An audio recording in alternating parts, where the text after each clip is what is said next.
Pilipinas, oras na ng sumasandigang balitaan. Maulan, basang kalsada, lolang tumawid sa pedestrian lane sa Marikina, nabundol ng SUV. Isa pang sa pulsa video, babaeng rider na nakaidlip daw, sumemplang at nagulungan ng jeep. Viral, bakit nga ba? Nagpaula ng pera sa isang magardong hapunan na dinaluhan ng gobernador ng Samar. DPWH District Engineer nagtangkang suhulan ng kongresista para ibaon ng investigasyon sa flood control projects. Ang ending ay ang tuloy. Siya na ngayon ang sentro ng investigasyon. Siyam na talampakang sawa, bumapang sa natutulog na residente sa Davao City. Nanuklow pa! At sa Sandigan Showbiz, Piero Pascual, Cedric Juan, Enrique Hill, Ashton Olviga at iba pang bigatin magsasama-sama para sa MMFF entry na Manila's Finest.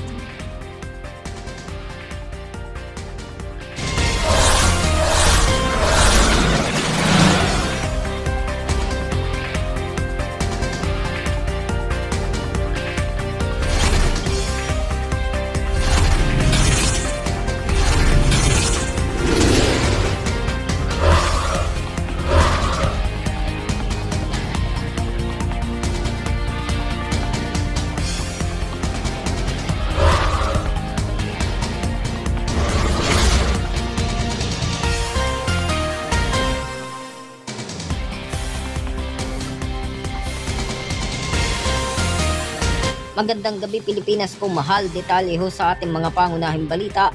Sumemplang sa kalsada at nagulungan ng jeep ang isang babaeng rider sa Caloocan.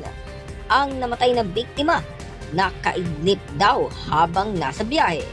Sandigan natin si Eliza Myers. Dire-diretso ang jeepney na ito sa kahabaan ng MacArthur Highway sa Caloocan kahapon ng umaga nang biglang sumemplang ang isang motorsiklo. Umailalim ang babaeng rider at nagulungan ng jeep. Pauwi na raw sana patungong Bulacan ang rider bago mangyari ang aksidente. Ayon sa mga nakakita, hindi naman daw matulin ang pagpapatakbo ng jeepney. Yun nga lang, tila mas mabilis daw ang andar ng motorsiklo bago mangyari ang disgrasya.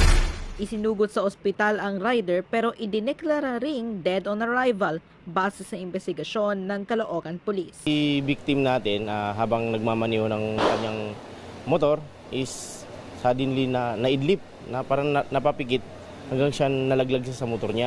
Nasa kustudiya na ng traffic sector ang driver ng jeep na maharap sa reklamong reckless imprudence resulting in homicide. Ako si Eliza Myers ng GWN Multimedia News, Sumasandigan.